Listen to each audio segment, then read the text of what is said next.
Hello friends, welcome back to Rainy Voice. It's me Rani. UK NHSലേക്കുള്ള നഴ്സസിന്റെ ഇന്റർവ്യൂവിന് എങ്ങനെ പ്രിപ്പയർ ആകാം എന്നതിനെ പറ്റിയിട്ടാണ് ഞാൻ ഈ വീഡിയോ ചെയ്യുന്നത്. ഞാനൊരു കാർഡിയോളജി നഴ്സാണ്. അപ്പം ഞാൻ ഈ UKയിലേക്കുള്ള ഇന്റർവ്യൂ അറ്റൻഡ് ചെയ്തപ്പം എന്നോട് ചോദിച്ച ക്വസ്റ്റ്യൻസ് എങ്ങനെയായിരുന്നു, അപ്പം ജനറൽ ആയിട്ട് എന്തൊക്കെ ക്വസ്റ്റ്യൻസ് ആയിരിക്കും അവർ ചോദിക്കാൻ പോവുക എന്നൊരു കാര്യം ഞാൻ പറയാം. അതായത് എങ്ങനെ ഇന്റർവ്യൂവിന് പ്രിപ്പയർ ആകണം എന്നുള്ളത്. അപ്പം ആദ്യമേ തന്നെ പറയട്ടെ, ഒരു 30 മിനിറ്റ് ഒക്കെയാണ് ഒരു ഇന്റർവ്യൂവിന്റെ ഒരു ഡ്യൂറേഷൻ എന്ന് പറയുന്നത്. അപ്പോൾ ഓൺലൈൻ ആണെങ്കിലും ഓഫ്ലൈൻ ആണെങ്കിലും ഒരു 30 മിനിറ്റ്സ് നമ്മൾ കണ്ടിന്യൂസ് സംസാരിക്കാനുള്ളതാണ്. അപ്പോൾ ഫിസിക്കലി അതിനുവേണ്ടി പ്രിപ്പയർഡ് ആയിട്ടിരിക്കുക, നന്നായിട്ട് ഫുഡൊക്കെ കഴിച്ച് വെള്ളമൊക്കെ കുടിച്ച് ഹൈഡ്രേറ്റ് ആയി വേണം ഇന്റർവ്യൂവിന് വേണ്ടിയിട്ട് പോകാൻ വേണ്ടിയിട്ട്. അപ്പോൾ ഞാൻ അറ്റൻഡ് ചെയ്ത ഇന്റർവ്യൂ എന്ന് വെച്ചിട്ടുണ്ടെങ്കിൽ ഒരു ഓൺലൈൻ ഇന്റർവ്യൂ ആണ് ഞാൻ അറ്റൻഡ് ചെയ്തത്. അപ്പോൾ 30 മിനിറ്റ്സ് ആയിരുന്നു അതിൻ്റെ ഒരു ഇന്റർവ്യൂ ഡ്യൂറേഷൻ. അതുപോലെ തന്നെ 3 പേരായിരുന്നു ഇന്റർവ്യൂ പാനലിൽ ഉണ്ടായിരുന്നത്. അതെൻ്റെ യൂണിറ്റ് മാനേജർ, അതുപോലെ തന്നെ യൂണിറ്റ് മേറ്റർ, അങ്ങനത്തെ ആൾക്കാരൊക്കെ ആയിരുന്നു അതിൽ ഇന്റർവ്യൂ നടത്തിയിരുന്നത്. നമ്മളോട് അവർ ക്വസ്റ്റ്യൻസ് ചോദിക്കുമ്പോഴത്തേക്കും നല്ല കോൺഫിഡൻ്റ് ആയിട്ട് നല്ല പ്ലസൻ്റ് ആയിട്ട് ഇരുന്ന് ആൻസർ ചെയ്യാൻ വേണ്ടിയിട്ട് നോക്കുക എപ്പോഴും. അതായത് കുറച്ച് ഇലാബറേറ്റ് ആയിട്ടുള്ള ആൻസേഴ്സ് പറയുവാണെങ്കിൽ ആ ഒരു 30 മിനിറ്റ്സിൽ അവർ ലിമിറ്റഡ് ക്വസ്റ്റ്യൻസ് പ്രിപ്പയർ ചെയ്തിട്ട് തന്നെയായിരിക്കും ഇരിക്കുന്നത്. അപ്പം നമുക്ക് ആ ഒരു ടൈം അങ്ങ് കവർ ചെയ്ത് സ്പ്രെഡ് ചെയ്ത് നമുക്ക് ആൻസർ പറയാൻ വേണ്ടിയിട്ട് പറ്റും. അതായത് ഒരു കാര്യമായിട്ട് ഒരു ചോദ്യം ചോദിക്കുമ്പോൾ അതിനോട് എക്സാമ്പിൾസ് ഒക്കെ ഇൻക്ലൂഡ് ചെയ്ത്, അല്ലെങ്കിൽ ക്ലിനിക്കലിൽ നമുക്കുണ്ടായിരുന്ന ആ ഒരു എക്സ്പീരിയൻസിനെയൊക്കെ ബേസ് ചെയ്ത് അങ്ങനത്തെ കാര്യങ്ങളും കൂടി ഇൻക്ലൂഡ് ചെയ്ത് കുറച്ച് ഇലാബറേറ്റഡ് ആൻസേഴ്സ് കൊടുക്കുന്നത് എപ്പോഴും നല്ലതാണ്. ജനറൽ ആയിട്ടുള്ള ക്വസ്റ്റ്യൻസ് എപ്പോഴും പ്രിപ്പയർ ചെയ്ത് വയ്ക്കുക. കാരണം നമ്മളെപ്പോഴും നമ്മുടെ ഒരു സ്പെഷ്യാലിറ്റിനെ പറ്റിയിട്ടെല്ലാം അറിയാവുന്നവരായിരിക്കും. അതായത് ഞാനിപ്പോൾ എക്സാമ്പിൾ പറയുകയാണെങ്കിൽ ഞാൻ കാർഡിയോളജിയാണ്. അപ്പോൾ കാർഡിയാക് കണ്ടീഷൻസിനെ പറ്റിയിട്ട് എനിക്ക് അറിയായിരിക്കും. അതുപോലെ തന്നെ ECG അനാലിസിസ് അങ്ങനത്തെ കാര്യങ്ങളൊക്കെ എനിക്ക് അറിയാവുന്നതായിരിക്കും. പക്ഷെ അവരതിന് പുറത്തുനിന്ന് വല്ലതൊക്കെ ചോദിച്ചിട്ടുണ്ടെങ്കിൽ ഞാൻ പ്രിപ്പയർഡ് അല്ലെങ്കിൽ എനിക്ക് പറയാൻ പറ്റത്തില്ല. അപ്പോൾ നമ്മൾ ഏത് ട്രസ്റ്റിലേക്കാണ്, അതായത് NHS ഒരുപാട് ഹോസ്പിറ്റൽസ് ഉണ്ട് UKയിൽ. അപ്പോൾ ഏത് ട്രസ്റ്റിലേക്കാണ് നമ്മൾ ഇന്റർവ്യൂ അറ്റൻഡ് ചെയ്യുന്നതെന്നുണ്ടെങ്കിൽ ആ ട്രസ്റ്റിനെ പറ്റി ചെറിയൊരു റിസർച്ച് ഒക്കെ നടത്തി അതിലെ സ്പെഷ്യാലിറ്റീസ്, അതുപോലെ തന്നെ മിഷന്, വിഷന്, മെയിൻലി കോർ വാല്യൂസ്, അങ്ങനത്തെ കാര്യങ്ങളെല്ലാം നമ്മളൊന്ന് അറിഞ്ഞിരിക്കണം. കാരണം അതിനെ ഒന്ന് ബേസ് ചെയ്തിട്ടായിരിക്കും അവരെന്തെങ്കിലുമൊക്കെ ചിലപ്പോൾ ചോദിക്കുന്നതെങ്കിൽ നമുക്ക് ഉത്തരം പറയാൻ പറ്റണം. ഫോർ എക്സാമ്പിൾ, ഈ ട്രസ്റ്റ് എന്തിനാണ് നിങ്ങൾ തിരഞ്ഞെടുത്തത്, നിങ്ങൾ ഏതായാലും ഈ ട്രസ്റ്റിലേക്കുള്ള ഇന്റർവ്യൂ അറ്റൻഡ് ചെയ്യില്ലേ, ഈ ട്രസ്റ്റിന്റെ കോർ വാല്യൂസ് നിങ്ങൾക്ക് അറിയാവോ, അങ്ങനത്തെ ക്വസ്റ്റ്യൻസ് ഒക്കെ ചോദിക്കുമ്പോൾ നമ്മൾ അറിയത്തില്ല എന്ന് വെച്ചിട്ടുണ്ടെങ്കിൽ അവർ ഓർക്കില്ലേ നമ്മൾ വലിയ കാര്യത്തിൽ ഒരു ഇന്റർവ്യൂ അറ്റൻഡ് ചെയ്യാൻ വേണ്ടിയിട്ട് പോവാം, ആ ഒരു ട്രസ്റ്റിനെ പറ്റിയിട്ട് യാതൊരു അറിവ് ഈ കുട്ടിക്കില്ല, അല്ലെങ്കിൽ അതിനെ പറ്റിയിട്ടൊന്നും നോക്കണം എന്ന് പോലും തോന്നിയിട്ടില്ല. നമ്മുടെ ആ ഒരു എന്തൂസിയാസം എന്താണെന്നുള്ളത് നമുക്ക് ആ ഒരു ആൻസർ നന്നായിട്ട് ചെയ്യുവാണെങ്കിൽ അതിൽ നിന്ന് തന്നെ കാണിച്ചു കൊടുക്കാൻ വേണ്ടിയിട്ട് പറ്റും. പിന്നെ നഴ്സിംഗ് റിലേറ്റഡ് ആയിട്ട് അവർക്ക് വേണമെങ്കിൽ എന്ത് ക്വസ്റ്റ്യൻ വേണമെങ്കിലും ചോദിക്കാം. എന്തുകൊണ്ടാണ് നമ്മൾ നഴ്സിംഗ് ചൂസ് ചെയ്തത്, അപ്പം എന്തുകൊണ്ടാണ് നഴ്സിംഗ് നമ്മുടെ പാഷൻ ആയതെന്നുള്ളത് നമുക്ക് അവരോട് പറയാം. അതുപോലെ തന്നെ ഈ നഴ്സ് എന്ന നിലയിൽ നിന്റെ ക്വാളിറ്റീസ് എന്തൊക്കെയാണെന്ന് വേണമെങ്കിൽ ചോദിക്കാം. അപ്പം നഴ്സസിന്റെ ക്വാളിറ്റീസ് നമ്മൾ നഴ്സിംഗ് പഠിക്കുന്ന കാലം തൊട്ടേ ഒരു 100 ലിസ്റ്റ് ചെയ്ത് പഠിച്ചിട്ടുണ്ടാവും. കാരണം നേഴ്സ് അഡ്വക്കേറ്റ് ആണ്, നേഴ്സ് ടീച്ചറാണ്, അങ്ങനെ കുറെ കാര്യങ്ങളുണ്ട്. അപ്പം നമ്മൾ ആ ഒരു പഠിച്ച തിയറിനെ എല്ലാം കൂടെ ഇതിലേക്ക് കൊണ്ടുവന്ന് ഇട്ടിട്ട് നഴ്സസിന്റെ ക്വാളിറ്റീസ് അതിൽ വരത്തക്ക രീതിയിൽ എന്തൊക്കെയാണ് നമ്മുടെ ക്വാളിറ്റീസ് എന്നങ്ങ് പറയുക. പിന്നെ നേഴ്സ് എന്ന നിലയിൽ നിന്റെ സ്ട്രെങ്ത് ആൻഡ് വീക്ക്നെസ് എന്തൊക്കെയാണെന്ന്. അപ്പൊ നമുക്ക് സ്ട്രെങ്ത് എന്ന് ചോദിച്ചിട്ടുണ്ടെങ്കിൽ നമ്മൾ എന്തൊക്കെയാണെങ്കിലും പറയും. നമുക്ക് നല്ല ടൈം മാനേജ്മെന്റ് ഉണ്ട്, നമുക്ക് ക്രിട്ടിക്കൽ തിങ്കിങ് ആണ്, അതുപോലെ തന്നെ നമ്മൾ നല്ല പേഷ്യന്റ് കെയർ ആണ് എന്ന കാര്യങ്ങളൊക്കെ നമ്മൾ പറയും. അതേസമയം നമ്മുടെ വീക്ക്നെസ് അല്ലെങ്കിൽ നമ്മുടെ നെഗറ്റീവ്സ് ചോദിക്കുമ്പോഴത്തേക്കും എനിക്ക് ഒരു നെഗറ്റീവും ഇല്ല, അങ്ങനെ നമുക്ക് അവിടെ ആൻസർ ചെയ്യാൻ പറ്റത്തില്ല. എല്ലാവർക്കും എന്തെങ്കിലുമൊക്കെ നെഗറ്റീവ് ഉണ്ടാകും. അപ്പോൾ നമുക്ക് പറയാം, ഭയങ്കര സ്ട്രെസ്ഫുൾ ആയിട്ടുള്ള ഒരു സിറ്റുവേഷനിൽ ഞാൻ ജസ്റ്റ് ഒന്ന് നെർവസ് ആകാറുണ്ട്. അതല്ലെങ്കിൽ UK NHSലേക്കുള്ള ഇന്റർവ്യൂ ആണ്. അപ്പം നമുക്ക് പറയാം, പുതിയൊരു ഏരിയയിലേക്ക് നമ്മൾ വരുവാണ്, അപ്പം ഇനീഷ്യലി ഞാൻ അവിടെ ഒന്ന് ക്യാച്ചപ്പ് ചെയ്യാൻ എനിക്കൊരു ചെറിയ ഡിഫിക്കൽറ്റീസ് വന്നേക്കാം, അതിനെക്കുറിച്ച് ഓർക്കുമ്പോൾ എനിക്കൊരു ടെൻഷൻ ഉണ്ട്, അങ്ങനെയൊക്കെ നമുക്ക് പറയാം. അതായത് നമുക്ക് വലിയ കടുകെട്ടി എനിക്ക് പേഷ്യൻ്റ് കെയറേ അറിയത്തില്ല, അതെൻ്റെ നെഗറ്റീവാണ് എന്നൊരു നേഴ്സിന് ഒരിക്കലും പറയാൻ പറ്റത്തില്ല. അപ്പം നമുക്ക് വേണമെങ്കിൽ പറയാം, ഞാനൊരു പബ്ലിക് സ്പീക്കർ അല്ല, അപ്പം അങ്ങനത്തെ സിറ്റുവേഷൻ എനിക്ക് ഇത്തിരി ചലഞ്ചിങ് ആണ്. അപ്പം നമുക്ക് ആ ഒരു കാര്യം കൊണ്ടിട്ട് നമ്മുടെ നേഴ്സിംഗ് കെയർ ഒരു തരത്തിലും കോംപ്രമൈസ് ആകുന്നില്ല. അപ്പം നമുക്ക് നെഗറ്റീവ് ഇല്ല എന്ന് പറയുന്നതിന് പകരം ഇങ്ങനത്തെ ചെറിയ കാര്യങ്ങൾ, അതായത് നമ്മുടെ നഴ്സിംഗ് ലൈഫിനെ ബാധിക്കാത്ത രീതിയിൽ ചെറിയ കാര്യങ്ങൾ നമുക്ക് നമ്മുടെ നെഗറ്റീവ്സ് ആയിട്ട് ആ ഒരു ക്വസ്റ്റിന് ആൻസർ ചെയ്യാവുന്നതേ ഉള്ളൂ. പിന്നെ കോമൺ ആയിട്ട് അവർ നമ്മളോട് ഇൻട്രൊഡ്യൂസ് യുവർ സെൽഫ് എന്നായിരിക്കും ഫസ്റ്റ് തന്നെ പറയുക. അപ്പം നമ്മൾ നമ്മുടെ ബാക്ക്ഗ്രൗണ്ട് പറയുക, നമ്മുടെ educational qualifications, year of experience, ഏതൊക്കെ ഹോസ്പിറ്റൽസിൽ നമ്മൾ വർക്ക് ചെയ്തു, അങ്ങനെ ബേസിക് ആയിട്ടുള്ള കാര്യങ്ങൾ, ഒത്തിരി വാരി വലിച്ച് പറയണമെന്നില്ല. അങ്ങനത്തെ കാര്യങ്ങൾ നമ്മൾ ജസ്റ്റ് ഒന്ന് പറഞ്ഞിട്ട് നമ്മുടെ കറന്റ് ഏത് പൊസിഷനിലാണ് നമ്മൾ നിൽക്കുന്നത് എന്ന് പറഞ്ഞിട്ട് നമുക്ക് നമ്മളെ ഇൻട്രൊഡ്യൂസ് ചെയ്ത് നിർത്താവുന്നതാണ്. ഈ ഇൻഫെക്ഷൻ കൺട്രോൾ റിലേറ്റഡ് ആയിട്ടുള്ളത്, അതായത് ഇപ്പോൾ ഒരു ഹാൻഡ് വാഷിങ്ങിൻ്റെ ഓഡിറ്റ് നടത്തി നമ്മൾ അതിൽ ഫെയിലായി, അപ്പോൾ നമ്മൾ എന്ത് ചെയ്യും, അപ്പോൾ അത് എന്തുകൊണ്ടാണ് ആ ഒരു ഓഡിറ്റ് നമ്മൾ ഫെയിൽ ആയെന്നുള്ളത് നമ്മൾ ഡിസ്കസ് ചെയ്യണം. അപ്പോൾ ഗ്രൂപ്പിൽ എല്ലാവരുമായിട്ട് ഡിസ്കസ് ചെയ്യണം. അപ്പോൾ ആ ഒരു ഹാൻഡ് വാഷിങ്ങിൻ്റെ ഓഡിറ്റ് ആ ഒരു റിസൾട്ട് ഒന്ന് ഡിസ്പ്ലേ ചെയ്ത് കാണിക്കുക, അതിനെപ്പറ്റി അവയർനെസ് വേണമെങ്കിൽ ഒരു ടീച്ചിങ് കൊടുക്കുക.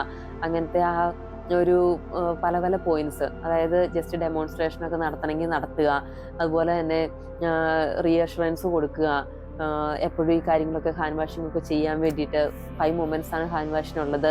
അങ്ങനത്തെ കാര്യങ്ങളൊക്കെ എല്ലാ സ്റ്റാഫിനും അറിയാമെന്ന കാര്യം നമ്മൾ എൻഷുർ ചെയ്യുക, അതൊക്കെ ചെയ്യാൻ വേണ്ടിയിട്ട് പ്രോത്സാഹിപ്പിക്കുക. അങ്ങനത്തെ എക്സാമ്പിൾസ് ഒക്കെ ഇൻക്ലൂഡ് ചെയ്ത് കഴിയുമ്പോഴത്തേക്ക് നമുക്ക് കുറച്ചൊരു ഇലാബറേറ്റ് ആയിട്ട് നല്ല രീതിയിൽ ഒരു ക്വസ്റ്റ്യൻ ആൻസറിനെ പ്രസന്റ് ചെയ്യാൻ വേണ്ടിയിട്ട് പറ്റും. പിന്നെ സ്ട്രോക്കിന്റെ മാനേജ്മെന്റ്, അപ്പോൾ ഒരു കാർഡിയാക് നഴ്സ് എന്ന് വെച്ചിട്ടുണ്ടെങ്കിൽ എനിക്ക് മെയിൻലി എൻ്റെ ഏരിയ കാർഡിയാക് ആയതിനാൽ അതുമായിട്ട് റിലേറ്റഡ് അല്ലാത്ത ഇതൊരു ന്യൂറോ ക്വസ്റ്റ്യൻ ആണ് എന്നും പറഞ്ഞാൽ ഈ ക്വസ്റ്റ്യൻ അവർക്ക് ചോദിക്കത്തില്ല എന്നും പറയാൻ പറ്റില്ല. ഒരു സ്ട്രോക്ക് വന്നിട്ടുണ്ടെങ്കിൽ എങ്ങനെയാണ് ആ ഒരു അസസ്മെന്റ് ചെയ്യുക, അതിൽ ഫാസ്റ്റ് എന്ന് പറഞ്ഞിട്ടൊരു ടൂളൊക്കെ ഉണ്ട് അസസ് ചെയ്യാൻ. അപ്പം അങ്ങനത്തെ ജനറൽ ആയിട്ട് ഈ സ്ട്രോക്കിന്റെ മാനേജ്മെന്റ്, ത്രോംബോലൈസിസ് തെറാപ്പി, അങ്ങനത്തെ കാര്യങ്ങളൊക്കെ ജസ്റ്റ് ഒന്ന് വായിച്ചു വയ്ക്കുക. കാരണം നമ്മുടെ ആ ഒരു ഡിപ്പാർട്ട്മെന്റ് ബേസ് അല്ലാത്ത ക്വസ്റ്റ്യൻസ് ചോദിച്ചാലും നമുക്ക് പറയാൻ പറ്റും എന്നുള്ളത്. കാരണം നമ്മുടെ ഒരു പ്രൊസീജിയർ നടക്കുന്ന ഒരു ഡിപ്പാർട്ട്മെന്റ് ആകുമ്പോൾ അതിലൊരു കോംപ്ലിക്കേഷൻ ഉണ്ടാകാം, അത് സ്ട്രോക്ക് ആകാം. അപ്പൊ ആ ഒരു കാര്യം അങ്ങനെ ഡൈവേർട്ട് ചെയ്ത് അവർക്ക് അതിലേക്ക് എത്തിക്കാൻ പറ്റും. അപ്പൊ അങ്ങനത്തെ രീതിയിലുള്ള ക്വസ്റ്റ്യൻസ് ചോദിച്ചാൽ നമ്മൾ ആൻസർ ചെയ്യാൻ വേണ്ടിയിട്ട് റെഡി ആയിട്ടിരിക്കണം. പിന്നെ കോമൺ ആയിട്ടുള്ള ഒരു കാര്യം, എൽഡർലി പേഷ്യൻസ് ഒക്കെ UK ഒരുപാടുള്ളതാണ്. ആ പേഷ്യൻസ് ഒക്കെ വാർഡിൽ അഡ്മിറ്റ് ചെയ്യുമ്പോഴത്തേക്കും ഫോൾ പ്രിവെൻഷൻ എങ്ങനെയാണ്, ഫോൾ പ്രിവെൻഷന്റെ സ്ട്രാറ്റജീസ് എന്തൊക്കെയാണെന്നുള്ളതിനെ പറ്റി ജസ്റ്റ് ഒന്ന് നോക്കുക. അതുപോലെ തന്നെ ഒരു ഫോൾ ഉണ്ടായിട്ടുണ്ടെങ്കിൽ പോസ്റ്റ് ഫോൾ നമ്മൾ എന്തൊക്കെ കാര്യം ചെയ്യും എന്ന രീതിയിൽ ഇങ്ങനെ നമ്മളൊന്ന് പറയാൻ വേണ്ടിയിട്ട് റെഡി ആയിട്ടിരിക്കണം. ഇപ്പോൾ ഒരു ഫോൾ പ്രിവെൻഷനെ പറ്റി പറയുവാണെങ്കിൽ നമുക്ക് പറയാം, നല്ല ലൈറ്റിംഗ് ഒക്കെ എൻഷുർ ചെയ്യുക, ഒബ്സ്റ്റക്കിൾസ് ഒക്കെ ഒരുപാട് നമ്മുടെ ചുറ്റുപാടും ഇല്ല ഇങ്ങനത്തെ പേഷ്യൻ്റ് റൂമിൽ എന്നുള്ള എൻഷുർ ചെയ്യുക. അതുപോലെ കണ്ണ് കാണാത്ത പേഷ്യൻസ് ഒക്കെ ആണെങ്കിൽ അതിനൊരു സൈനേജ് നമ്മൾ വെച്ചിട്ടുണ്ടാവും എന്നുള്ളത്. അതുപോലെ എപ്പോഴും അവർക്കൊരു കണ്ണ് കാണാത്ത പേഷ്യൻസിനൊക്കെ ഒരു ഇൻഡിവിജ്വൽ കെയർ നമ്മൾ എൻഷുർ ചെയ്യും എന്നുള്ളത്. അതുപോലെ തന്നെ ഗ്രാബ് ബാറൊക്കെ ഉണ്ടാവും എന്നുള്ളത്. അവർ അഡ്യൂക്കേറ്റ് ആയിട്ടുള്ള ഒരു വോക്കിംഗ് എയ്ഡൊക്കെ ആയിരിക്കും യൂസ് ചെയ്യുന്നത് എന്നുള്ളത്. വെള്ളമൊന്നും വീണ് കടന്ന് അത് ചവിട്ടി തന്നെ വീഴാനൊക്കെ ഇടയാവത്തില്ല. അങ്ങനത്തെ കാര്യങ്ങളൊക്കെ നമുക്ക് ഫോൾ പ്രിവെൻഷനിൽ പറയാം. പിന്നെ കമ്പ്യൂട്ടറിൽ നമുക്ക് ഫോൾ റിസ്ക് ആയിട്ടുള്ള പേഷ്യൻസിനെ ഒന്ന് ഹൈലൈറ്റ് ചെയ്യുന്ന ഒരു സ്ഥലം ഉണ്ടാവും. അപ്പോൾ അതിൽ ഇനഫായിട്ടുള്ള ഡോക്യുമെന്റേഷൻ ഉണ്ടെന്നുള്ള എൻഷുർ ചെയ്യുക. അപ്പോൾ ആ ഫോൾ റിസ്ക് ഉള്ള പേഷ്യൻസിനെ എല്ലാ നേഴ്സസും അറിഞ്ഞിരിക്കും എന്നുള്ളത് എൻഷുർ ചെയ്യുക. ഇനി ഫോൾ കഴിഞ്ഞിട്ടുള്ള പേഷ്യൻ്റ് ആണെങ്കിൽ നമ്മൾ ആ പേഷ്യൻ്റ് അസസ്മെൻറ്റ് ഇനഫായിട്ട് ചെയ്യും, അത് റിപ്പോർട്ട് ചെയ്യും. അവർക്ക് വല്ലോ എസ്കലേഷൻ ചെയ്ത് വല്ലോ CT, എക്സ്റേ അങ്ങനത്തെ കാര്യങ്ങളൊക്കെ ചെയ്യണമെങ്കിൽ അത് ചെയ്യും. ന്യൂറോളജിക്കൽ അസസ്മെൻറ്റ് ചെയ്യും. അങ്ങനെ നമുക്ക് എന്തൊക്കെ ആ ഒരു ടോപ്പിക്കിനെ പറ്റി അറിയാവോ, ആ ഒരു വാസ്റ്റ് ആയിട്ടുള്ള ഇൻഫർമേഷൻ നമുക്ക് എന്തൊക്കെ അറിയാമെന്നുള്ള അവരെ മനസ്സിലാക്കി കൊടുക്കുന്ന രീതിയിൽ നമ്മൾ ആ ഒരു ക്വസ്റ്റ്യൻ ആൻസർ ചെയ്യണം. പിന്നെ ഇൻസിഡൻസ്, കോമൺ ആയിട്ട് ഇൻസിഡൻസ്, ഫോർ എക്സാമ്പിൾ ഈ ഒരു ഫോൾ റിസ്ക് തന്നെ ഒരു ഇൻസിഡന്റ് ആയിട്ട് എടുക്കാം. അപ്പോൾ ഈ ഇൻസിഡൻസ് നമ്മൾ റിപ്പോർട്ട് ചെയ്യുന്നത് നല്ലതാണോ ചീത്തയാണോ എന്ന്. എപ്പോഴും ഇൻസിഡന്റ് റിപ്പോർട്ട് ചെയ്യാന്ന് വെച്ചിട്ടുണ്ടെങ്കിൽ ഒരു നല്ലൊരു കാര്യമാണ്. നമ്മൾ ക്വാളിറ്റി അഷുറൻസ് ആണ് അതിൽ നടക്കുന്നത്. അപ്പോൾ ഓരോ ഇൻസിഡന്റ് നമ്മൾ റിപ്പോർട്ട് ചെയ്യുമ്പോഴും അതൊരു പണിഷ്മെന്റിന്റെ രീതിയിലൊന്നുമല്ല. അപ്പോൾ നമ്മൾ പറയുക ഇൻസിഡൻസ് എപ്പോഴും അതിനെ പറ്റിയിട്ടൊരു സ്റ്റഡി നടന്നിട്ട് ആ ഒരു കാര്യം എങ്ങനെ കൂടുതലായിട്ട് ഇമ്പ്രൂവ് ചെയ്യാം എന്നൊരു ക്വാളിറ്റി അഷുറൻസ് ആണ് അവിടെ നടക്കുന്നത്. എപ്പോഴും ഇൻസിഡന്റ് റിപ്പോർട്ട് ചെയ്യുന്നതിന്റെ ആ ഒരു ഇമ്പോർട്ടൻസിനെ പറ്റിയിട്ടും നമ്മൾ ഇലാബറേറ്റ് ചെയ്ത് പറയാൻ ശ്രദ്ധിക്കുക. ഇനി വേറൊരു കാര്യം യൂഷ്വലായിട്ട് അവർ ചോദിക്കുന്നത്, നമ്മുടെ ഒരു ഡിഫിക്കൽട്ട് സിറ്റുവേഷൻ നമ്മുടെ ഒരു ഡിപ്പാർട്ട്മെന്റ് നമ്മൾ ഫേസ് ചെയ്തതിനെ പറ്റിയിട്ടൊക്കെ അവർ ചോദിക്കുകയാണെങ്കിൽ ആ സമയത്ത് നമുക്ക് ഒരു പേഷ്യന്റിനെ നമ്മൾ നന്നായിട്ട് കെയർ ഒക്കെ കൊടുത്തോണ്ടിരുന്ന ഒരു പേഷ്യന്റ് സഡൻ ഒരു കാർഡിയക് അറസ്റ്റ് ആയി, അല്ലെങ്കിൽ എന്തെങ്കിലും ഒരു ഡിഫിക്കൽട്ട് സിറ്റുവേഷൻ ആ പേഷ്യന്റ് ഉണ്ടായി, അപ്പം നമ്മൾ ആ ഒരു പേഷ്യന്റിനെ എങ്ങനെ കെയർ കൊടുത്ത് അതിൽ നിന്ന് കയറ്റിക്കൊണ്ട് വന്നു എന്ന് നമുക്ക് പറയാം. അപ്പം അങ്ങനെ ഒരു ഡിഫിക്കൽട്ട് ആയിട്ടുള്ള നമുക്കൊരു എക്സാമ്പിൾ പറയാം. ഇന്നടുത്ത് വർക്ക് ചെയ്തുകൊണ്ടിരുന്ന കാലത്ത് എനിക്ക് ഇങ്ങനെ എക്സ്പീരിയൻസ് ഉണ്ടായിട്ടുണ്ടായിരുന്നു. ആ സമയത്ത് എങ്ങനെയാണ് നമ്മൾ അതിനെ മാനേജ് ചെയ്തത്, അതിൻ്റെ ഒരു ഔട്ട്കം എങ്ങനെയായിരുന്നു, ഇത്രയും കാര്യങ്ങൾ നമുക്ക് ആ ഒരു എക്സാമ്പിളും കൂടെ വെച്ചിട്ട് ഡിഫിക്കൽട്ട് സിറ്റുവേഷൻ ചോദിക്കുന്ന ക്വസ്റ്റ്യൻസിൽ പറയാൻ പറ്റും. ഇതൊക്കെയാണ് ജനറൽ ആയിട്ട് നമ്മളൊരു ഇന്റർവ്യൂവിന് പ്രിപ്പയർ ചെയ്യുമ്പോൾ ഒരു നഴ്സസിന് ചോദിക്കാവുന്ന ക്വസ്റ്റ്യൻസ്. ഇതിനപ്പുറത്തേക്ക് ഒരുപാട് ക്വസ്റ്റ്യൻസ് ഉണ്ട്, ഇല്ല എന്നുള്ളതല്ല. ഇമ്പോർട്ടൻ്റ് ആയിട്ടുള്ള ക്വസ്റ്റ്യൻസ് ആണ് ഞാൻ ഡിസ്കസ് ചെയ്യുന്നത്. ഇനി എനിക്ക് UK-NHS ഞാൻ ഇന്റർവ്യൂ അറ്റൻഡ് ചെയ്തപ്പോൾ എന്തൊക്കെ ക്വസ്റ്റ്യൻസ് ആണ് അവർ ചോദിച്ചത് എന്നുള്ളതാണ് ഇനി ഞാൻ പറയാം. അപ്പോൾ ഞാൻ ആദ്യമേ തന്നെ പറഞ്ഞു, എൻ്റെ ഡിപ്പാർട്ട്മെന്റ് എന്ന് വെച്ചാൽ കാർഡിയോളജി ആയിരുന്നു. എനിക്ക് നിയർലി 5 year എക്സ്പീരിയൻസ് ആയിരുന്നു ഉണ്ടായിരുന്നത്. എനിക്ക് കാത്ത് ലാബിൽ ഞാൻ വർക്ക് ചെയ്തിട്ടുണ്ട്, അതുപോലെ തന്നെ CCU എക്സ്പീരിയൻസ് ഉണ്ടായിരുന്നു. അപ്പോൾ അതിനെ രണ്ടിനെ ബേസ് ചെയ്തിട്ടാണ് ഞാൻ കാർഡിയോളജിയുടെ ഏറെക്കുറെയുള്ള ക്വസ്റ്റ്യൻസ് ഒക്കെ പ്രിപ്പയർഡ് ആയിരുന്നു. അപ്പോൾ ഫസ്റ്റിൽ തന്നെ അവരോട് ഇൻട്രൊഡ്യൂസ് യുവർ സെൽഫ് എന്ന് പറഞ്ഞു. ഞാൻ ഒബിയസ്ലി എൻ്റെ വർക്ക് എക്സ്പീരിയൻസ്, എൻ്റെ ഡിഗ്രീനെ പറ്റിയിട്ട് അങ്ങനത്തെ എൻ്റെ ബേസിക് ആയിട്ടുള്ള കാര്യങ്ങളൊക്കെ എക്സ്പ്ലെയിൻ ചെയ്തിട്ട് നീറ്റായിട്ടുള്ള ഒരു ഇൻട്രഡക്ഷൻ ഞാൻ അവർക്ക് കൊടുത്തു. പിന്നെ അവർ ചോദിച്ചു why should we hire you. അപ്പോൾ അത് കോമൺ ആയിട്ട് മിക്ക ഇന്റർവ്യൂസിനും ചോദിക്കുന്ന ഒരു ക്വസ്റ്റ്യൻ ആണ്, എന്തിനാണ് നിന്നെ ഞങ്ങൾ ഹയർ ചെയ്യുന്നത്. അതിൽ നമ്മൾ നമ്മുടെ ക്വാളിറ്റീസ് പറയുക. ഒരു നഴ്സ് എന്ന നിലയിൽ നമ്മുടെ എക്സ്പീരിയൻസ് എങ്ങനെയൊക്കെയാണ്, നമ്മളൊക്കെ എങ്ങനെയൊക്കെ ഡിഫിക്കൽട്ട് സിറ്റുവേഷനെ മാനേജ് ചെയ്യാൻ പറ്റും, നമ്മൾ പോസിറ്റീവ് ആൻഡ് സ്ട്രെങ്ത് എന്തൊക്കെയാണ്. ഒരു നഴ്സ് എന്ന നിലയിൽ നമ്മുടെ പോസിറ്റീവ്സും സ്ട്രെങ്തും ഒക്കെ കൊണ്ടിട്ട് അവരുടെ ഡിപ്പാർട്ട്മെന്റിന് എങ്ങനെ ബെനിഫിറ്റ് ആകാമെന്ന്, അതായത് അറ്റ് ദ എൻഡ് അതെല്ലാം പോയിന്റ് ചെയ്യുന്നത് നമ്മുടെ പേഷ്യൻ്റ് കെയർ, നമ്മുടെ ക്വാളിറ്റി ആയിട്ടുള്ള ഒരു പേഷ്യൻ്റ് കെയർ എൻഷുർ ചെയ്ത് പേഷ്യൻറ്റിനെ സേഫ് ആയിട്ടുള്ള ഡിസ്ചാർജിനെ സഹായിക്കുന്ന രീതിയിൽ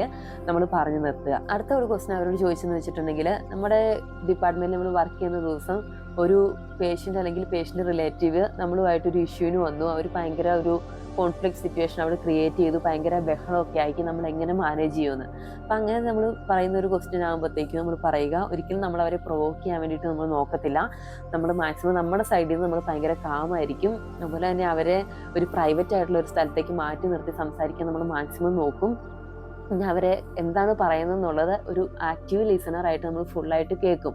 കാരണം അത് കേൾക്കാണ്ട് നമ്മൾ അങ്ങോട്ട് കയറി സംസാരിക്കാൻ പോയാൽ അവർ പിന്നെ ഷൗട്ട് ചെയ്ത് ഭയങ്കര ബഹളമാക്കത്തേ ഉള്ളൂ. അപ്പം നമ്മൾ ജസ്റ്റ് ലിസൺ ചെയ്ത് അവരുടെ ആ ഒരു കൺസേൺ എന്താണെന്നുള്ളത് മനസ്സിലാക്കും.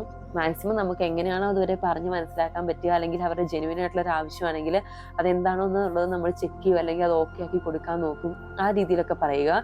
ഇനി നമ്മുടെ കയ്യിൽ നിൽക്കാത്ത സ്ഥിതിയാണ്, അവരൊന്നും കൊണ്ടും കേൾക്കാൻ റെഡി ആവുന്നില്ല എങ്കിൽ, അവർക്ക് വല്ല കംപ്ലൈൻ്റ് ഒക്കെ റേസ് ചെയ്യണമെങ്കിൽ ഈവൻ നമ്മുടെ ട്രസ്റ്റിൻ്റെ പോളിസീസ് ആൻഡ് പ്രോട്ടോകോൾസ് അനുസരിച്ചിട്ട് അവർക്ക് അതിനുള്ളൊരു പ്രൊവിഷൻ ഉണ്ട്. അപ്പോൾ നമ്മൾ അതിന് ആണ് അവർ ആഗ്രഹിക്കണമെങ്കിൽ നമ്മൾ അങ്ങനെ ചെയ്തു കൊടുക്കുക. പിന്നെ അതിൻ്റെ നെക്സ്റ്റ് ലെവൽ എന്ന് വെച്ചിട്ടുണ്ടെങ്കിൽ എസ്കലേഷനാണ്. അത് നമ്മുടെ കയ്യിൽ നിൽക്കാൻ പറ്റാത്ത കാര്യങ്ങൾ നമ്മുടെ നെക്സ്റ്റ് ലെവലിലുള്ള മാനേജർ അല്ലെങ്കിൽ സീനിയർ സ്റ്റാഫ്, അപ്പോൾ അവരുടെ ആ ഒരു ലെവലിലേക്ക് നമ്മൾ എസ്കലേറ്റ് ചെയ്ത് അവരെ വേണ്ടി ഒന്ന് ഇൻക്ലൂഡ് ചെയ്യിക്കും. എന്നിട്ട് ആ ഒരു പോളിസീസ് പ്രോട്ടോകോൾ അനുസരിച്ചിട്ട് ആ ഒരു സിറ്റുവേഷൻ ഹാൻഡിൽ ചെയ്യും എന്ന രീതിയിലാണ് ആ ഒരു ക്വസ്റ്റ്യൻ നമ്മൾ ആൻസർ ചെയ്യേണ്ടത്. വേറെ ക്വസ്റ്റ്യൻ എന്ന് വെച്ചിട്ടുണ്ടെങ്കിൽ, നമ്മുടെ ഡ്യൂട്ടിയുള്ളൊരു സമയത്ത് നമ്മുടെ ഒരു സീനിയർ ആയിട്ടുള്ള ഒരു കൊളീഗ് ഒരു പേഷ്യൻറ്റിൻ്റെ അടുത്ത് ചലഞ്ചിങ് ആയിട്ട്, അതായത് പേഷ്യൻ്റ് കെയർ കോംപ്രമൈസ് ആകുന്ന ഒരു കാര്യം ചെയ്യുന്നത് നമ്മൾ കണ്ടു. അപ്പം നമ്മൾ എന്ത് ചെയ്യും എന്നുള്ളതായിരുന്നു. അപ്പം നമ്മളതിൽ തീർച്ചയായിട്ടും പറയേണ്ടത്, നമ്മുടെ ജൂനിയർ ആണെങ്കിലും സീനിയർ ആണെങ്കിലും ആര് തന്നെയാണെങ്കിലും നമ്മൾ ഒരു ചലഞ്ചിങ് ആയിട്ടുള്ളൊരു സിറ്റുവേഷൻ കണ്ടാൽ അത് പേഷ്യൻ്റ് കെയർ കോംപ്രമൈസ് ചെയ്യുമെന്ന് അവിടെ പറഞ്ഞിട്ടുണ്ടോ, ഉറപ്പായിട്ടും നമ്മൾ ആ ഒരു പ്രവൃത്തി അവിടെ സ്റ്റോപ്പ് ചെയ്യിപ്പിക്കും. അപ്പോൾ അത് നമുക്ക് എക്സ്പ്ലെയിൻ ചെയ്യാൻ നോക്കാം. അതൊരു എഡ്യൂക്കേഷൻ്റെ കുറവ് കൊണ്ടിട്ടാണെങ്കിൽ നമ്മുടെ മാനേജറുമായിട്ട് നമ്മൾ സംസാരിച്ച് ആ ഒരു കാര്യത്തിൽ എഡ്യൂക്കേഷൻ വേണ്ട ആളാണെങ്കിൽ ആ ഒരു എഡ്യൂക്കേഷൻ കൊടുക്കാം. അപ്പോൾ നമ്മളതിൻ്റെ ഒരു സ്ട്രെയിറ്റ് ഫോർവേഡ് ആയിട്ട് നമ്മളത് മുന്നോട്ട് പോകുമെന്ന് തന്നെ വേണം അവിടെ ആൻസർ ചെയ്യാൻ വേണ്ടിയിട്ട്. അപ്പം നമ്മൾ നമ്മുടെ സീനിയർ ആണെന്ന് കരുതി നമ്മൾ പേടിച്ചതിൽ മിണ്ടാതിരിക്കുമെന്നല്ല, നമ്മുടെ മാനേജറോട് റേസ് ചെയ്യേണ്ട കൺസേൺസ് നമ്മൾ ഉറപ്പായിട്ട് റേസ് ചെയ്യും എന്ന് തന്നെ പറയുക. അപ്പോൾ ഈ ഒരു ക്വസ്റ്റ്യൻ ഞാനിങ്ങനെ ആൻസർ ചെയ്തപ്പോൾ ആ സെക്കൻഡിൽ അവർ അടുത്ത കാര്യം ചോദിച്ചത്, നിന്റെ മാനേജറാണ് ഇങ്ങനെ ചെയ്യുന്നതെങ്കിൽ നീ എന്ത് ചെയ്യുമെന്ന്. നമ്മുടെ മാനേജർ ആണെങ്കിൽ നമ്മുടെ ട്രസ്റ്റിൻ്റെ പോളിസീസ് പ്രോട്ടോകോൾ അനുസരിച്ച് എന്താണോ പറഞ്ഞേക്കുന്നത് അങ്ങനെ അതിനനുസരിച്ചിട്ട് ഹയർ അതോറിറ്റീസിലേക്ക് നമ്മൾ എസ്കലേറ്റ് ചെയ്യും തീർച്ചയായിട്ടും എന്ന് തന്നെയാണ് നമ്മൾ ഇതിൽ ഉത്തരം പറയേണ്ടത്. നെക്സ്റ്റ് ഒരു ക്വസ്റ്റ്യൻ, നമ്മൾ ഒരു റോങ് ആയിട്ടുള്ളൊരു മെഡിക്കേഷൻ നമ്മൾ അഡ്മിനിസ്റ്റർ ചെയ്തു, അപ്പോൾ നമ്മൾ എന്ത് ചെയ്യുമെന്ന്. നമ്മൾ ആ പേഷ്യൻ്റെ അടുത്ത് നമ്മളത് എപ്പോഴാണോ ഐഡൻറ്റിഫൈ ചെയ്യുന്നത് അപ്പോൾ തന്നെ നമ്മൾ പേഷ്യനോട് പറയണം ഇങ്ങനൊരു കാര്യം സംഭവിച്ചിട്ടുണ്ട് എന്നുള്ളത്. പിന്നെ ഏത് മെഡിസിനാണ് നമ്മൾ അഡ്മിനിസ്റ്റർ ചെയ്തതെന്നുള്ളത് നമ്മൾ നോക്കണം. അതിൻ്റെ സൈഡ് എഫക്റ്റ്, അതിന് ബാക്കി ഡ്രഗ്സുമായിട്ടുള്ള ഇൻട്രാക്ഷൻസ് എല്ലാം നോക്കുക. ആ പേഷ്യന് കൊടുത്ത ബാക്കി മെഡിക്കേഷൻസ് എന്തൊക്കെയാണെന്നുള്ളത് നോക്കിയിട്ട് ആ ഉണ്ടാകാൻ പോസിബിൾ ആയിട്ടുള്ള എല്ലാ അഡ്വേഴ്സ് റിയാക്ഷൻസിനെ പറ്റിയിട്ട് നമ്മൾ ചിന്തിക്കുക. പിന്നെ അതുപോലെ തന്നെ പേഷ്യൻറ്റിന് അതിലൊരു കംപ്ലയിൻറ്റ് റേസ് ചെയ്യണമെന്നുണ്ടെങ്കിൽ അത് പേഷ്യൻറ്റിൻ്റെ റൈറ്റാണ്, നമ്മളതിന് ആ ഒരു രീതിയിൽ തന്നെ എക്സ്പ്ലെയിൻ ചെയ്ത് കൊടുക്കണം. പിന്നെ അത് വലിയ സീരിയസ് ആയിട്ടുള്ളൊരു മാറ്റർ അല്ല എങ്കിൽ പോലും നമ്മൾ ആ ഒരു ഒബ്സർവേഷൻസ് എടുക്കുന്നതിൽ കോംപ്രമൈസ് ചെയ്യാനേ പാടില്ല. നമ്മൾ നമ്മുടെ മാനേജറെ അറിയിച്ചിരിക്കുക. അതുപോലെ തന്നെ നമ്മൾ ഡോക്ടേഴ്സിനോട് പറയുക. ഡോക്ടേഴ്സ് പറയുന്നതനുസരിച്ചിട്ട് അവർ സാറ്റിസ്ഫൈഡ് ആയിട്ട് നിൽക്കുന്ന ആ ഒരു ലെവൽ വരെ നമ്മൾ ഒബ്സർവേഷൻസ് ഫ്രീക്വൻ്റ് ആയിട്ട് നമ്മൾ ചെയ്തുകൊണ്ടേ ഇരിക്കുക. തീർച്ചയായിട്ടും എൻഷുർ ചെയ്യുക പേഷ്യൻ്റ് 100% ഓക്കെ ആയിരിക്കും എന്നുള്ളത്. അതുപോലെ തന്നെ പേഷ്യൻറ്റിന് വേണമെന്നുണ്ടെങ്കിൽ പേഷ്യൻ്റ് റിലേറ്റീവ്സുമായിട്ട് നമ്മൾ ഈ കാര്യം പറയേണ്ടതാണ്. ഇതിൻ്റെ എല്ലാം പ്രോപ്പറായിട്ടുള്ള ഡോക്യുമെൻറ്റേഷൻ നമ്മൾ ചെയ്തിരിക്കുകയും ചെയ്യും. അടുത്തൊരു ക്വസ്റ്റ്യൻ അവർ ചോദിച്ചത്, ആൻജിയോഗ്രാം കഴിഞ്ഞ പേഷ്യൻറ്റിന് വാർഡിൽ കൊണ്ടുവന്നതിന് ശേഷമുള്ള പോസ്റ്റ് കെയർ ആണ്. അപ്പോൾ നമ്മുടെ വൂണ്ട് ഒബ്സർവേഷൻസ്, കോംപ്ലിക്കേഷൻസ് ഐഡൻറ്റിഫൈ ചെയ്യുന്നത്, അവരുടെ ന്യൂട്രീഷൻ സ്റ്റാറ്റസ് മെയിൻറ്റെയിൻ ചെയ്യുന്നത്, പ്രോപ്പറായിട്ടുള്ള എഡ്യൂക്കേഷന്, ഇങ്ങനത്തെ കാര്യങ്ങളെല്ലാം ഇൻക്ലൂഡ് ചെയ്തിട്ടാണ് അതിന് ആൻസർ ചെയ്തത്. പിന്നെ ഞാൻ കാർഡിയോളജി നേഴ്സായതുകൊണ്ട് ഉറപ്പായിട്ടും ഒരു ECG ക്വസ്റ്റ്യൻ പ്രതീക്ഷിക്കാമെന്ന് തന്നെ കരുതിക്കൊണ്ടാണ് ഇരുന്നത്. അപ്പോൾ ഒരു 20 ECG തന്ന ഒരു മഴക്കാടിൽ ഇൻഫ്രാക്ഷൻ്റെ ECG ആയിരുന്നു. അപ്പോൾ അത് ECG എന്താണെന്നുള്ള അനലൈസ് ചെയ്ത് പറയാൻ പറഞ്ഞു. അപ്പോൾ അനലൈസ് ചെയ്തത് ഏത് MI ആണ്, അതിൽ ഏതൊക്കെ റീജിയൻസ് അഫക്റ്റ് ആകും. അപ്പോൾ ആ ഒരു ECGനെ ബേസ് ചെയ്ത് ജസ്റ്റ് ECG എന്താണെന്ന് പറയുന്നതിന് പകരം ആ ECGയിൽ ഏതൊക്കെ ടെറിട്ടറിയാണ് അഫക്റ്റ് ആകുന്നത്, അത് ആൻജിയോഗ്രാം ചെയ്ത ഏത് വെസലായിരിക്കും അതിൽ ബ്ലോക്ക് ആയിരിക്കുന്നത്, അങ്ങനെ എന്തൊക്കെ കാര്യങ്ങൾ അതിനെപ്പറ്റി അറിയാവുന്നോ ആ കാര്യങ്ങളെല്ലാം ഞാൻ അതിൽ ആൻസർ ആയിട്ട് പറയാൻ വേണ്ടിയിട്ട് മെയിൻലി ശ്രദ്ധിച്ചു. അതൊരു നല്ല രീതിയിൽ നമ്മളെ പറ്റിയിട്ടുള്ളൊരു വളരെ പോസിറ്റീവായിട്ടൊരു ഇമ്പാക്റ്റാണ് അവർക്ക് കൊടുക്കുന്നത്, ഇൻ്റർവ്യൂ നടത്തുന്നവർക്ക്. അപ്പോൾ അങ്ങനെ നമുക്ക് അറിയാവുന്ന കാര്യങ്ങളൊക്കെ നമ്മുടെ ആ ഒരു നോളജ് അവരെ കാണിച്ചു കൊടുക്കാൻ പറ്റുന്ന രീതിയിലുള്ള ക്വസ്റ്റ്യൻസ് ഒക്കെ നമ്മൾ നന്നായിട്ട് ആൻസർ ചെയ്യാൻ വേണ്ടിയിട്ട് ശ്രദ്ധിക്കുക. ഞാൻ അടുത്ത അവർ ചോദിച്ചൊരു ക്വസ്റ്റ്യൻ എന്ന് വെച്ചിട്ടുണ്ടെങ്കിൽ ഒരു ABG അനാലിസിസ് ആണ്. അപ്പോൾ നാട്ടിൽ വർക്ക് ചെയ്തുകൊണ്ടിരിക്കുന്ന സമയത്ത് നമ്മൾ ഈ ABG VPG അനാലിസിസ് എപ്പോഴും തന്നെ ഡോക്ടേഴ്സാണ് ചെയ്യുന്നത്. അപ്പോൾ എൻ്റെ ഹോസ്പിറ്റലിൽ അങ്ങനെയായിരുന്നു. എനിക്കപ്പോൾ അത് ഞാനൊരു ആക്ച്വലി പ്രിപ്പയർ ചെയ്തപ്പം വിട്ടു ഒരു കാര്യമായിരുന്നു ഈ ABG VBG അനാലിസിസ്. അപ്പോൾ അവരൊരു ABGയുടെ ഒരു ഫുൾ സ്ക്രിപ്റ്റ് കാണിച്ചിട്ട് അത് അനലൈസ് ചെയ്ത് എന്നോട് മാനേജ്മെൻറ്റ് പറയാനാണ് പറഞ്ഞത്. അപ്പോൾ ആ ഒരു ക്വസ്റ്റ്യൻ ഞാൻ ഇത്തിരി പതറിയായിരുന്നു. അപ്പം ഞാനത് പറഞ്ഞപ്പോൾ തന്നെ അസിഡോസിസും ആർക്കിലോസിസും മാറിപ്പോയോ എന്ന് എനിക്കൊരു ഡൗട്ട് വന്നായിരുന്നു. അപ്പം ഞാൻ അവരുടെ അടുത്ത് പറഞ്ഞു, എൻ്റെ ഒരു എക്സ്പീരിയൻസിൽ ഞാൻ ഒരുപാട് എനിക്ക് അനലൈസ് ചെയ്യേണ്ട വന്നിട്ടില്ല. അതുപോലെ തന്നെ ഞാൻ ഇൻ്റർവ്യൂ അറ്റൻഡ് ചെയ്ത് ഒരു 1 ഇയർ എൻ്റെ മറ്റേണിറ്റി ലീവിനൊക്കെ ശേഷമായിരുന്നു. അപ്പോൾ ആ ഒരു ടച്ച് വിട്ട് പോയി എന്ന് പറഞ്ഞിട്ട് ഞാനതിൽ അവരോട് അങ്ങനെ തന്നെ ഞാനത് തുറന്ന് പറഞ്ഞു. അവർ അതിൽ നോ പ്രോബ്ലം, നിനക്ക് പറയാൻ പറ്റുന്നത് പറയാമെന്ന് പറഞ്ഞു. പിന്നെ ഞാനത് അനലൈസ് ചെയ്ത് പറഞ്ഞു. ആൻസർ 100% കറക്റ്റ് ആയിരുന്നില്ല. പക്ഷെ ഞാൻ ഇത് ഈ കണ്ടീഷൻ ആണെങ്കിൽ ഇതാണ് മാനേജ്മെന്റ് എന്ന് പറഞ്ഞ കാര്യം ഓക്കെ ആയിരുന്നു. അവരത് ഓക്കെ എന്ന് പറഞ്ഞു വിട്ടുകളഞ്ഞു. പക്ഷെ അത് തെറ്റായിരുന്നു എന്നുള്ളത് എനിക്കത് അറിയായിരുന്നു. അപ്പോൾ കാർഡിയോളജി നഴ്സസിന്റെ ഇന്റർവ്യൂവിന് ABG VBG അനാലിസിസ് നന്നായിട്ട് തറവായിട്ട് വിത്ത് മാനേജ്മെന്റ് പഠിച്ചു വെച്ചിരിക്കുക. പിന്നെ പേഷ്യന്റിന്റെ ഫോൾസിനെ പറ്റിയിട്ട് ഒരു ക്വസ്റ്റ്യൻ ഉണ്ടായിരുന്നു. അപ്പോൾ നമ്മൾ നേരത്തെ ഇതിനെപ്പറ്റി പറഞ്ഞു, ഫോൾസ് ഉണ്ടായാൽ എങ്ങനെയാണ് പ്രീ നമ്മൾ എന്തൊക്കെ കാര്യങ്ങളാണ് പ്രിവെൻഷന് വേണ്ടി ശ്രദ്ധിക്കുന്നത്, അതുപോലെ ഒരു ഫോൾ ഉണ്ടായിട്ടുണ്ടെങ്കിൽ പോസ്റ്റ് ഫോൾ എന്തൊക്കെ കാര്യങ്ങളാണ് നമ്മൾ ശ്രദ്ധിക്കേണ്ടത് എന്നുള്ള കാര്യം ഇലാബറേറ്റ് ആയിട്ട് തന്നെ എക്സ്പ്ലെയിൻ ചെയ്ത് കൊടുക്കുക. അപ്പൊ ഇത്രയും ക്വസ്റ്റ്യൻസ് ആണ് കാർഡിയോളജി ബേസ് ചെയ്ത് UK NHSലേക്കുള്ള എൻ്റെ ഇന്റർവ്യൂവിൽ എന്നോട് ചോദിച്ചത്. ഇന്റർവ്യൂവിൽ ഞാൻ സക്സസ് ആയിരുന്നു. അതിനുശേഷം ഞാൻ 1 മന്തിൽ തന്നെ UKയിലേക്ക് കയറി പോരുകയും ചെയ്തു. ഇതൊക്കെയാണ് കോമൺ ആയിട്ട് എക്സ്പെക്ട് ചെയ്യാവുന്ന ക്വസ്റ്റ്യൻസും. ഈ ഒരു രീതിയിലൊക്കെ ആൻസർ പറഞ്ഞാൽ മതി, അതൊക്കെ ഓക്കെ ആയിരിക്കും അവർക്ക്. നല്ല കോൺഫിഡൻ്റ് ആയിട്ട് നമ്മൾ ഇരുന്നിട്ട് പറയുക, എപ്പോഴും നല്ലൊരു പ്ലസന്റ് ആയിട്ടുള്ള ഒരു ഫേസ് വയ്ക്കുക. ഇൻ കേസ് നമുക്ക് ആ ക്വസ്റ്റ്യൻ മനസ്സിലായില്ലെങ്കിൽ നമുക്ക് എത്ര വട്ടം വേണമെങ്കിൽ അവരോട് ചോദിക്കാവുന്നില്ല, എനിക്ക് ആ ക്വസ്റ്റ്യൻ മനസ്സിലായില്ല, വേറെ രീതിയിലൊന്ന് പറഞ്ഞു തരുമോ, അല്ലെങ്കിൽ ആ ക്വസ്റ്റ്യൻ ഒന്ന് റിപ്പീറ്റ് ചെയ്ത് പറഞ്ഞു തരുമോ. അതൊന്നും ഒരു പ്രശ്നമുള്ള ഒരു കാര്യമല്ല. നമ്മളൊരു ഇന്റർവ്യൂ അറ്റൻഡ് ചെയ്യുന്ന സമയത്ത് നമുക്കൊരു ക്വസ്റ്റ്യൻ ആൻസർ അറിയത്തില്ല എന്ന് വെച്ചിട്ട് ഓ മൈ ഗോഡ് എല്ലാം പോയി എന്ന് പറഞ്ഞിരിക്കേണ്ട കാര്യമൊന്നുമില്ല. നമുക്ക് ആ ക്വസ്റ്റ്യൻ ആൻസർ മനസ്സിലായില്ല എങ്കിൽ, നമുക്കത് അറിയില്ല എങ്കിൽ നമുക്ക് അവരോട് തുറന്നു പറയാം. അവരൊരു 10-15 ക്വസ്റ്റ്യൻ ഒക്കെ ചിലപ്പോൾ ചോദിക്കുമ്പോൾ നമ്മൾ അതിലൊരു ക്വസ്റ്റ്യൻ നമുക്ക് അല്ലെങ്കിൽ 2 ക്വസ്റ്റ്യൻ നമുക്ക് അറിയില്ല എങ്കിൽ നമ്മൾ അറിയില്ല എന്ന് പറഞ്ഞുകൊണ്ട് പ്രശ്നമൊന്നുമില്ല. ഇനി നമുക്കത് എനിക്ക് ഇതാണ് തോന്നുന്നു, അല്ലെങ്കിൽ ഇതാണ് എൻ്റെ മനസ്സിലേക്ക് ക്വസ്റ്റ്യൻ കേട്ടപ്പോൾ വന്നത് എന്ന് പറഞ്ഞ് നമ്മളത് പറഞ്ഞാലും അത്ര പ്രോബ്ലം ഉള്ള കാര്യമൊന്നുമല്ല. കാരണം ഞാൻ പറഞ്ഞല്ലോ, ഞാൻ ആ ABG അനാലിസിസ് ഞാൻ മണ്ടത്തരം പറഞ്ഞിട്ടുണ്ട്. പക്ഷെ എങ്കിൽ പോലും ഞാൻ ആ ഇന്റർവ്യൂ എനിക്ക് ഓക്കെ ആയിരുന്നു. ആ ഒരു കാര്യം എനിക്ക് അറിയില്ല, ഇതാണ് റീസൺ എന്ന് ഞാൻ പറഞ്ഞത് അവരതിൽ ഓക്കെ ആയിരുന്നു. അപ്പൊ ഈ ക്വസ്റ്റ്യൻസ് എല്ലാം ചോദിച്ചതിന് ശേഷം അവർ ലാസ്റ്റ് തീർച്ചയായിട്ടും ചോദിക്കുന്ന ഒരു കാര്യമുണ്ട്, നിങ്ങൾക്ക് എന്തെങ്കിലുമൊക്കെ ഡൗട്ട് ചോദിക്കാനുണ്ടോ? അപ്പൊ അങ്ങനെ ഒരു അവസരം അവർ തരികയാണെങ്കിൽ നമുക്ക് ചോദിക്കാം. എൻ്റെ ഇന്റർവ്യൂവിൽ എനിക്ക് ഓക്കെ അല്ലാത്ത എന്തെങ്കിലും കാര്യം ഉണ്ടായിരുന്നെങ്കിൽ അതിന്റെ ഒറിജിനൽ ആയിട്ടുള്ള ആൻസർ എന്തായിരുന്നു നമുക്ക് വേണമെങ്കിൽ അവരോട് ചോദിക്കാം. അപ്പൊ അവർ തീർച്ചയായിട്ടും അതിന്റെ ഫീഡ്ബാക്ക് നമ്മളോട് പറയും. പിന്നെ നമുക്ക് എപ്പോഴാണ്, നമുക്കൊരു ആകാംക്ഷ ഉണ്ടാവുമല്ലോ ഇന്റർവ്യൂവിന്റെ റിസൾട്ട് എപ്പോഴായിരിക്കും. അപ്പൊ നമുക്കത് അറിയണമെങ്കിൽ അവരോട് ചോദിക്കാം. അപ്പൊ ഇങ്ങനത്തെ കാര്യങ്ങളൊക്കെ നമുക്ക് ജനറൽ ആയിട്ട് ചോദിക്കാവുന്ന ഒരു കാര്യമാണ്. അപ്പൊ അവരായിട്ടൊരു അവസരം തരുന്നുണ്ടെങ്കിൽ തീർച്ചയായിട്ടും ആ ഒരു ഓപ്പർച്യൂണിറ്റി യൂസ് ചെയ്യാൻ തന്നെയാണ് പറയുക. അപ്പൊ ഈ ക്വസ്റ്റ്യൻസും ഒക്കെ ഷെയർ ചെയ്തത് എല്ലാവർക്കും യൂസ്ഫുൾ ആയെന്ന് വിചാരിക്കുന്നു. അപ്പൊ നിങ്ങളുടെ UKയിലേക്കൊക്കെ വരാൻ റെഡി ആയിട്ട് നിൽക്കുന്ന നേഴ്സുമാർ ആരെങ്കിലും ഉണ്ടെങ്കിൽ ഈ ഒരു കാര്യം അവർക്ക് ഷെയർ ചെയ്ത് കൊടുക്കുക. ഈ ഒരു വീഡിയോ അവർക്ക് യൂസ്ഫുൾ ആവുമെന്ന് വിചാരിക്കുന്നു. അപ്പൊ ഈ വീഡിയോ എല്ലാവർക്കും ഇഷ്ടമായെന്ന് വിചാരിക്കുന്നു. അപ്പോൾ ഇഷ്ടമായെങ്കിൽ ലൈക്ക് ചെയ്യുക, ഷെയർ ചെയ്യുക, സബ്സ്ക്രൈബ് ചെയ്യുക. അപ്പൊ അടുത്തൊരു വീഡിയോയിൽ കാണുന്നത് വരെ